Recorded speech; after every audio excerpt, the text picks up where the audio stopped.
Welcome to my low back care PDF tutorial. Just read the red highlighted text for quick back care solution tips. To start, it's a must whenever seated to keep the natural curves to your spine.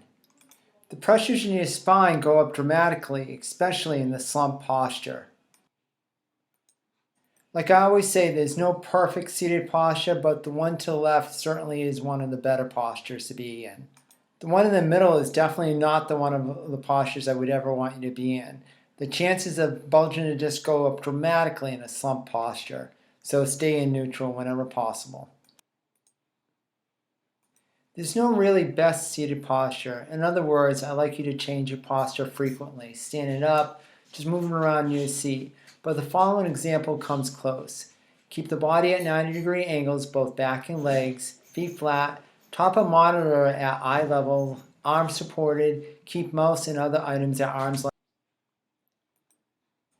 Okay, how about the car? Again, keep the natural three curves to your spine, use lumbar support, knees same level as the hips or higher, and keep head against head support. It's also a good idea to use a lumbar support as well, and to move around a little bit frequently, even in the car. Scientists have found that the ideal seated posture cannot be maintained for more than 10 to 20 minutes. Therefore, alter your seated postures throughout the day. Even better, stand up every 20 minutes for 10 to 20 seconds and lean back and reach high to the ceiling. And hold that. Never do anything strenuous after being seated for some time. Your back is primed for injury. Give it time to acclimate by standing and walking before using it. Example, do not do anything strenuous after a long car drive. It's primed for injury. Do you know that your spine is actually filled with fluid after a night's sleep, that you're actually taller? Therefore, avoid exercises, sitting, and even stretches after awakening. It takes about 30 minutes of standing, just standing, for your spine to get in proper alignment. This is a key point. Always keep your back in neutral and brace your abdomen when doing any physical activity. In other words, never flex your spine when lifting an object. Tighten your abdomen, lift from the legs, keep that back in neutral. Here are some more details on how to lift. And also, want a spine sparing technique? Use the golfer squat. It's a great technique. Do you want to injure your spine? Then flex it under load. If you want to injure it even more, flex and twist at the same time. The spine is not meant to bend and twist under load. Never twist. When shoveling or raking, it's one of the worst things for your spine. Rather, keep the spine locked and braced. A perfect example of not twisting is seen with athletes. Great athletes move from their hips. They don't twist from the spine. Push and pull from the midline of your body to protect the back when doing chores like vacuuming, mowing the lawn, or when exercising. Snow shoveling is a major low back pain producer. One of the reasons, twisting with the weight. Never twist with the weight. Follow these rules. Bracing your abdomen and torso protects your spine during physical activity, especially when you're exerting yourself when lifting an object. If you're not bought on this idea, then next time you have back pain, try bracing your abdomen if you have to do light activity. You'll feel a positive difference, most guaranteed. Full spinal flexion is one of the most common stretches. I don't recommend this stretch to anyone. If you want to stretch your back, do these several stretches instead.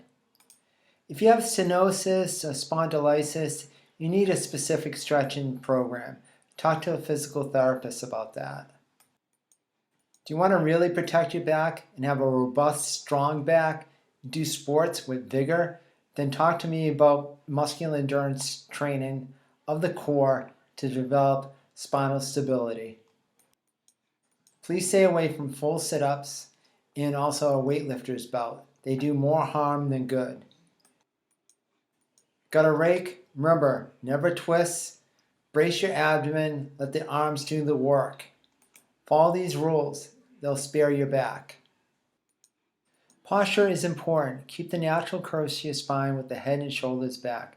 If you have to stand for long periods of time, shift your weight from toes to heels and side to side. About sleeping postures in back health. I always recommend to people, if they can, to sleep on their back with support. Good health habits are also important to back health. Do not smoke, try to reduce stress, watch your weight. Please read these further details for more information. If you're going to do Olympic lifts or power lifts, please have a coaching session with me regarding your back. Many of a good back have been ruined by these lifts. Okay, in closing, these are my 3 non-negotiable keys. 1. Walk as much as you can, even fast walking. Fast walking has been shown to be very protective for the back. Also, get up from your chair every 20 minutes for 10 seconds and reach for the sky. Very protective for the back. Changing posture is key. 2. Whenever you sit, try to maintain the natural 3 curves to your spine. Maybe have a lumbar support. And just move around. Changing posture is key for both back and neck health. Remember, your next posture is your best posture. 3, and last, when you lift, brace your abdomen. Tighten that abdomen muscle. Keep back in neutral, keep the natural curve, and hinge at the hips. Never, never flex your spine when lifting.